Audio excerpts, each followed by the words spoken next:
চীনের পূর্বাঞ্চলীয় ফুজিয়ান প্রদেশের সঙ্গে দক্ষিণ পূর্ব এশিয়ার দেশ তিমোর লেস্তের সরাসরি সামুদ্রিক রুট চালু হয়েছে। রোববার এই রুটে প্রথমবারের মতো যাত্রা শুরু হয়। বর্তমানে রুটটিতে যাতায়াতের সময় লাগবে মাত্র 7 দিন, যা আগে লাগত 21 দিন।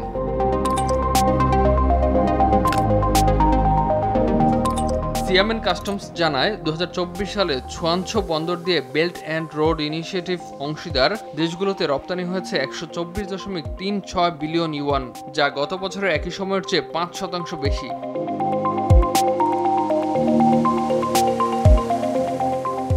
ফেব্রুয়ারি পর্যন্ত ছুয়ানছো বন্দর বেল্ট অ্যান্ড রোড সহযোগিতার জন্য 36টি সামুদ্রিক রুট খুলেছে।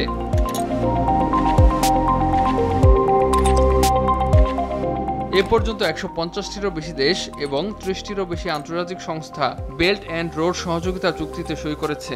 উদ্যোগটি ইউরেশীয় মহাদেশ থেকে আফ্রিকা এবং লাতিন আমেরিকা পর্যন্ত বিস্তৃত।